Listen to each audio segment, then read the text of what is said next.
দিনে দুপুরে বাইক চুরির ঘটনায় চাঞ্চল্য কোচবিহার শহরে। ঘটনাটি ঘটেছে কোচবিহার ক্ষুদিরাম সরণি এলাকায়। সেই বাইক চুরি যাওয়া মালিক স্বপন কুমার সিনহা তিনি জানান যে তার আজকে ক্ষুদিরাম সরণির ওখানে একটি শ্রাদ্ধের ক্যাটারিং ছিল। সেই সময় সে কাজ সেরে নিচে নেমে যখন সে মালপত্র নিয়ে ফিরবে সেই সময় দেখে তার বাইকটি নেই, সেখান থেকে চুরি হয়ে গিয়েছে। তারপর তার সমস্ত কর্মচারীরা মিলে আশপাশে খোঁজাখুঁজি করে কোথাও বাইকটি খুঁজে পায়নি। পরে তারা দেখতে পান যে পাশে একটি স্বর্ণ ব্যবসায়ীর দোকানে সিসিটিভি ক্যামেরা রয়েছে। তারপর তারা সেই সিসিটিভি ক্যামেরার ভিত্তিতে দেখতে পান যে একটি ছোট ছেলে তার সেই বাইকটি চালিয়ে নিয়ে যাচ্ছে। এরপর তারা পুলিশের দ্বারস্থ হন। এই বাইক চুরির বিষয়ে থানায় একটি লিখিত অভিযোগ দায়ের করেন। পুরো ঘটনার তদন্ত শুরু করেছে পুলিশ। ডক্টর রবীন্দ্র নন্দীর বাড়িতে আমার ক্যাটারিং ছিল শ্রাদ্ধের। আমি 4:40 যখন ক্যাটারিং থেকে বের হয়ে গাড়িতে মাল তুলবো তখন দেখি আমার বাইকটা নাই।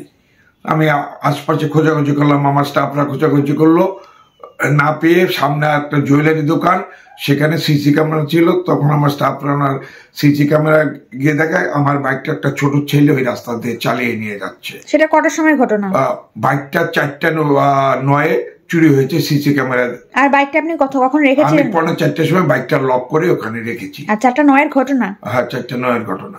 আর জায়গাটা কোন জায়গাটা ঠিক? ক্ষুদিরাম সরণির পদ্মার নার্সিংহোমের অপোজিট সাইডে, আবগারি বিভাগ অফিসের অপোজিট সাইডে। ওখানে কি কোনো সিসিটিভি ক্যামেরা থেকে ধরা পড়ছে? হ্যাঁ, সিসিটিভি ক্যামেরা থেকে ধরা পড়েছে। পুলিশে এফআইআর করেছেন? হ্যাঁ, পুলিশে এফআইআর করেছি। আচ্ছা, আপনার নাম? স্বপন কুমার সিনহা। আপনার বাড়ি? খাগড়াবাড়ি।